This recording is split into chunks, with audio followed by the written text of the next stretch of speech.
오늘 하나님께서 우리에게 주신 말씀은 마태복음 12장 30절부터 32절까지의 말씀입니다. 우리 함께 이 말씀을 읽어 올리겠습니다. 나와 함께 하지 않는 사람은 나를 반대하는 사람이요. 나와 함께 모으지 않는 사람은 해치는 사람이다. 그러므로 내가 너희에게 말한다. 사람들이 무슨 죄를 짓든지 무슨 신성 모독적인 말을 하든지 그들은 용서를 받을 것이다. 그러나 성령을 모독하는 것은 용서를 받지 못할 것이다. 또 누구든지 인자를 거슬러 말하는 사람은 용서를 받겠으나 성령을 거슬러 말하는 사람은 이 세상에서 또 오는 세상에서도 용서를 받지 못할 것이다. 아멘. 우리의 약함과 무지를 깨우치시고 힘있게 하시며 생명의 길로 인도하시는 항상 오르신 하나님의 사랑과 자비가 오늘 예배하기 위해 하나님 앞에 나온 자녀들에게 함께 하시기를 성어버이 성자 성령의 이름으로 축원드립니다. 최근 좀 끔찍한 뉴스들이 많이 들려온다 하는 생각을 합니다. 얼마 전에 신당역에서 20대 여성 영무원이 화장실에서 흉기로 살해되는 그런 끔찍한 일, 지난번 강남역 화장실 살해 사건과 비슷한 그런 사건이 일어났죠. 범인은 이 여성을 3년 동안이나 스토킹을 해왔고 또 불법 영상이 있다, 수치스러울 만한 그런 영상이 있다라고 협박을 하고 그래서 재판을 받고 선고일을 앞두고 있었는데 선고일 하루 전날 이런 만행을 저질렀다고 그렇게 알려졌습니다. 또 요즘 러시아 우크라이나 전쟁을 하고 있죠. 러시아 군이 퇴각한 곳에서 450명 정도 학살당한 모습으로 그 시신으로 발견됐다라고 하는 뉴스가 나오고 있습니다. 전쟁이라는 것이 항상 절대적인 선과 절대적인 악은 없죠. 양쪽 다에서 학살이 진행이 되고 양민들에 대한 학살이 자행되고 하는 그런 일이 있는데 어쨌건 너무나도 전쟁 자체가 우리에게 얼마나 가슴 아프고 속상하고 또 두려운 그런 소식인지 모르겠습니다.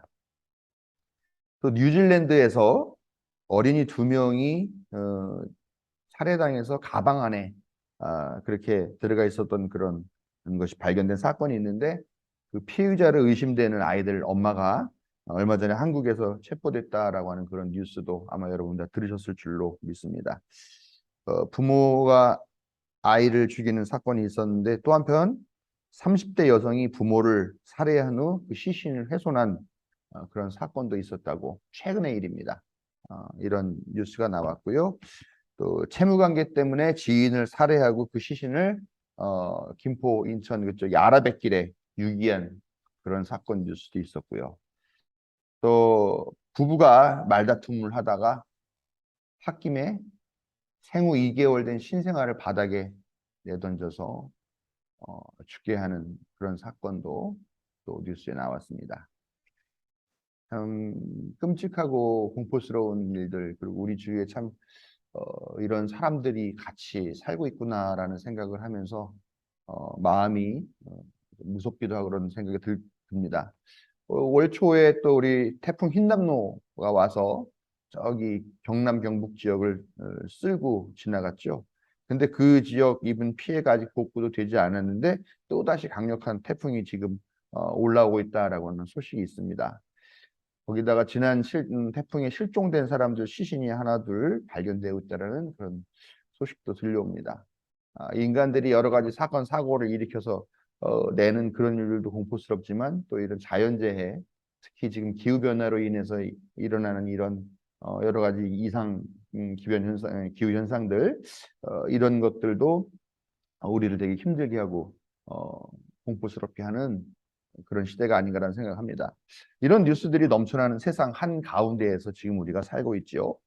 우리도 사실 언제 어디서 누구에게 어떤 불행한 일을 당하게 된다 하더라도 전혀 놀랍지 않은 그런 것이 지금 우리가 살아나가고 있는 이 시대의 모습이 아닌가라고 하는 생각이 듭니다.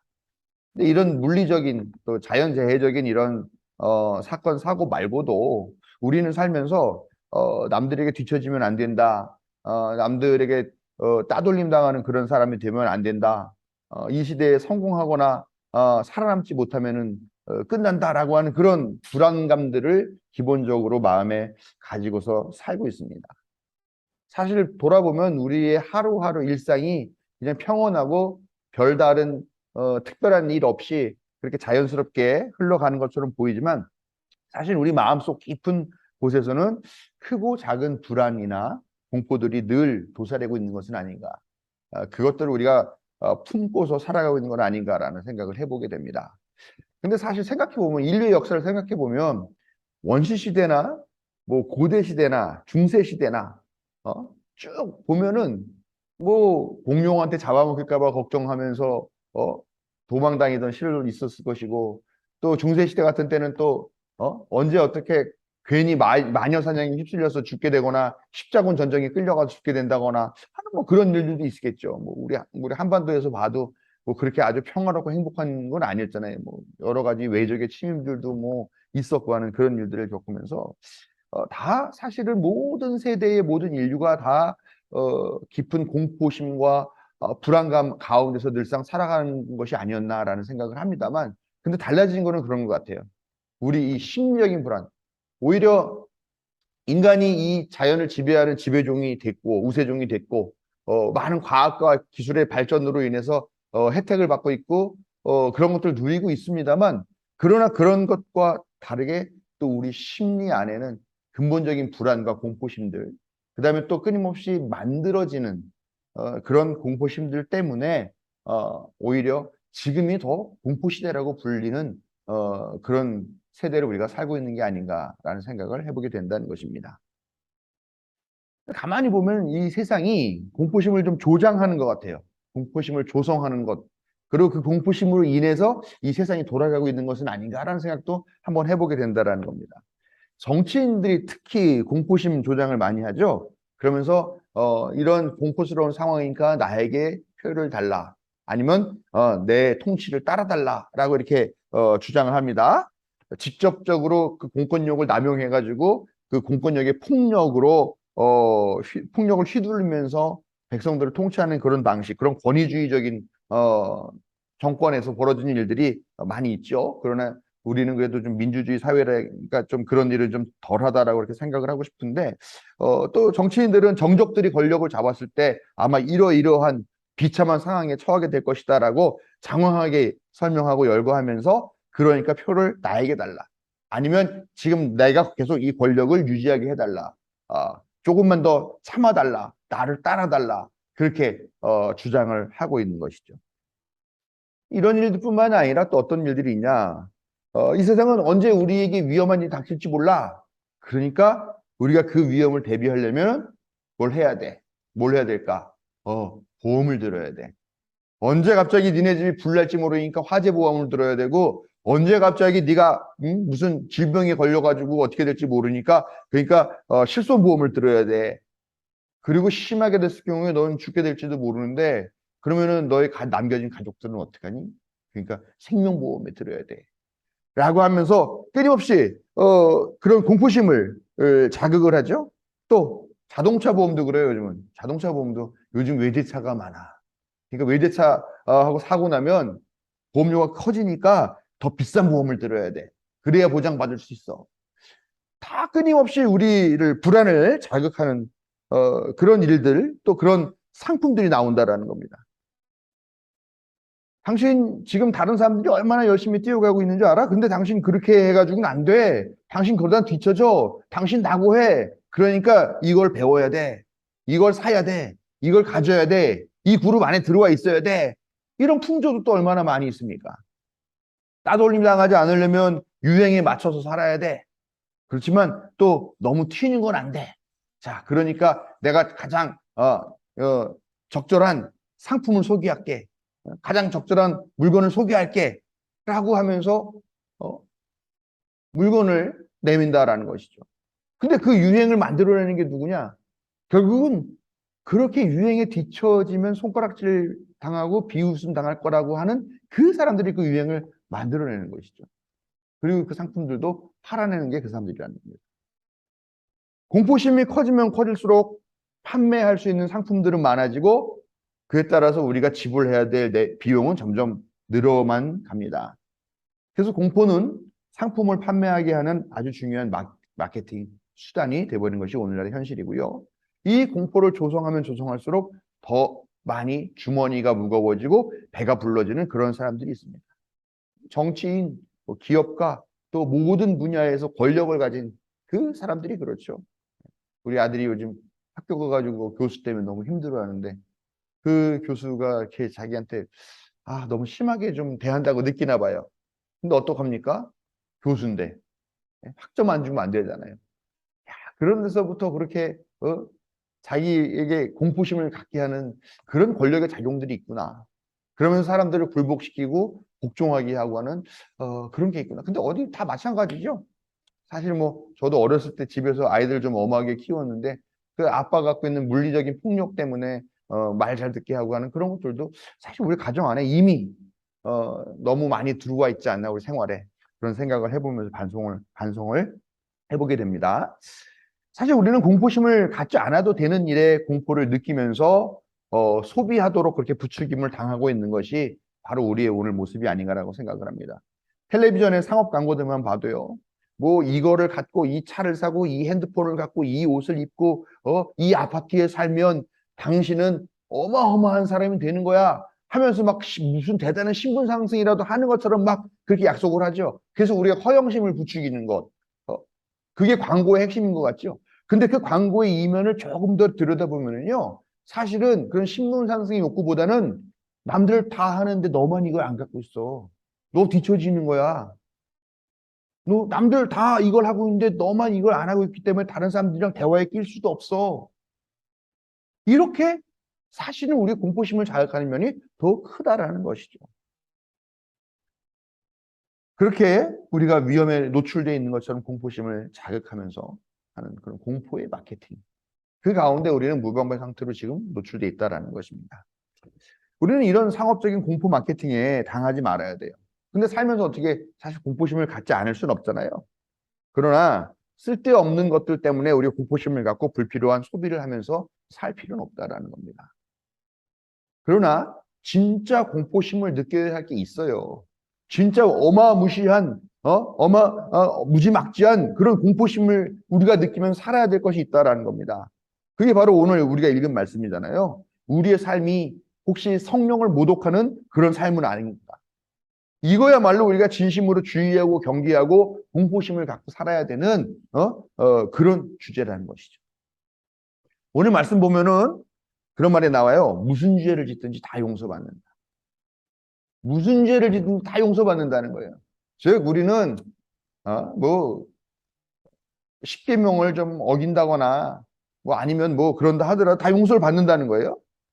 이게죠. 심지어 신성 모독적인 말, 인자가 누굽니까? 예수님이죠. 예수님을 거슬러 말하는 것까지도 용서를 받는다고 그래요. 무슨 말이에요, 이게? 십계명에 주 하나님 너의 여호와의 이름을 망령되이 일컫지 말라라고 그러는데 그것도 괜찮다고 용서받는다고 예수님은 말씀하시는 거예요. 그러면은 뭐 죄를 지어도 되나? 그런 생각이 듭니다만 그러나 사실 죄를 져도 된다는 말은 아니고요. 이 말씀을 하시고 싶으신 거죠. 성령을 모독하거나 성령을 거슬려서 말하는 것은 절대 용서받지 못할 것이다. 아주 단호하게 말씀하시죠. 세상의 모든 죄는 다 용서받아. 그러나 성령을 모독하고 성령을 거스리는 것만큼은 이 생에서도 다음 생에서도 절대 용서받지 못한다. 이렇게 아주 단호하고 강력한 어조로 예수님께서 경고하고 계신다라는 겁니다. 그러면은 성령이라는 존재가 어떤 존재이길래 그걸 거스르면 용서를 받지 못한다고 하는 것일까? 성령 그러면 삼위일체의 한 위격이죠. 하나님 자신이시고 예수님 자신이시죠. 그러니까 사실은 인자를 거슬리거나 하나님을 거스리고 하나님을 신성 모독을 하는 것 용서한다. 그러나 성령을 거스리는 걸 용서받지 못한다라는 것은 사실은 엄밀하게 말하면 말장난, 언어 유희입니다. 왜냐? 하나님이나 예수님이나 성령이나 같은 위격이니까요. 즉 성령을 거스르는 것은 하나님과 예수님을 거스르는 것, 하나님과 예수님을 모독하는 것과 같은 말이에요. 사실은. 그런데 그렇다면 우리가 알고 있는 하나님, 예수님은 어떤 분이냐라는 겁니다. 하나님과 예수님을 알고 있다면 성령님도 알고 있는 것이겠죠. 하나님 무엇입니까? 제가 몇 주 전에도 그런 설교를 했습니다. 하나님은 무엇이다? 하나님은 사랑이시다. 하나님은 사랑이시다는 거죠. 즉, 사랑하지 않는 것이 우리가 가장 경계하고 주의하고 공포심을 느낄 정도로 심각하게 받아들여야 할, 그걸 용서받지 못할 죄라는 것입니다. 하나님이 천지를 창조하셨죠. 그러면서 해와 달과 별을 만들고 지구일까요? 하여간 뭐 땅을 만드시고 거기에 온갖 생명들을 만드시고 사람까지 만들고 하면서 이것들이 다 조화롭게 어우러져 사는 모습을 보면서 하나님이 야, 보시기에 참 좋았다라고 그렇게 생각하셨다는 거죠. 모든 생명과 모든 자연 생태계와 또 우주까지도 다 어울려서 서로 사랑하며 서로 의존하며 의지하며 그렇게 살아가는 그 세상이 하나님이 원하시는 세상, 우리가 만들어 가야 될 그런 세상, 그리고 회복해야 될 보시기에 참 좋았던 그 세상이라는 것입니다. 그러나 교만함, 이기심, 탐욕, 자기를 드러내고 타인 위에 올라서려고 하는 그런 태도가 바로 죄가 되어서 우리 안에 들어오면서 이 조화로운 세상은 깨져버렸다라는 겁니다. 남들이 어떻게 되든 나만 수단과 방법을 가리지 않고 잘 되고 잘 살고 잘 먹고 하면 그러면 최고야. 타인이 어떻게 되든 타인이 아프건 오히려 그들을 짓밟고 착취할 수 있으면 그렇게 하면 된다. 오히려 그렇게 해서라도 나의 이익을 늘리고 나의 배를 불리면 된다라고 하는 그런 삶의 태도야말로 진정으로 성령을 거스르는 것이다라는 것을 우리는 오늘 말씀을 통해서 분명히 깨달아야 된다라는 겁니다. 이게 누구예요? 거짓된 공포조장으로 자기 배를 불리는, 그리고 자기의 이익을 추구하는 그들이야말로 사실은 성령을 거스르는 큰 죄를 짓고 있다는 것, 두렵게 깨달아야 될 것입니다. 우리도 사랑하지 못하는 것들도 분명히 있습니다만, 우리가 그렇다고 해서 그렇게 심각하게 우리의 배를 불리기 위해서 하는 그런 범죄를 짓고 살지는 않죠. 그러나 어떻습니까, 여러분? 우리 삶을 한번 돌이켜 보면요, 그들이 자기의 이익을 늘리기 위해서 만들어내고 조성하는 그 공포 앞에서는 우리가 막 호들갑을 떨고, 이건 꼭 해야 돼. 이건 꼭 사야 돼. 이거는 꼭 뭐 해야 돼. 어디 여기엔 꼭 가야 돼. 이렇게 그런 것들 갖고는 공포심을 느낀다라고 하지만 정작 깊은 공포감을 느껴야 될 것. 정말 나는 사랑하면서 살고 있는가? 나는 정말 이 하나님께서 만드신 이 창조 세계를 조화롭게 만들고 의지하면서 살아가고 있는 그런 존재인가 하는 그 문제에 대해서는 어떻습니까? 그까짓 거 생각조차 하지 않고 덤덤하게 그냥 살아가고 있는 것이라는 거죠. 우리는 가짜 공포로 배를 불리며 이웃을 착취하고 그들 위에 군림하고 또 생태계를 파괴하고 있는 그런 자들에게 경고해야 됩니다. 우리가 거기서 더 이상 놀아내면 안 되겠지요. 그러나 그거에 더해서 우리 자신은 정말 사랑 없는 삶을 살고 있는 것은 아닌가. 그런 사랑 없는 삶으로 인해서 성령을 거슬리고 또 성령을 모독하는, 또 성령을 비웃음 당하게 하고 손가락질 당하게 하는 그런 삶을 살고 있는 것은 아닌지 정말 진심으로 경계해야 된다는 것이죠. 영원히 용서받지 못할 죄를 짓지 말아야겠습니다. 그러기 위해서는 우리가 서로 사랑해야 되겠죠. 그리고 우리의 사랑과 조화를 파괴하는 것들에 대해서 우리가 단호하게 거절하고 거부하고 또 대처해야 할 줄로 믿습니다. 그렇게 살아가는 여러분들, 성도의 분들에게 하나님의 은혜와 자비가 함께 하시기를 축원드립니다.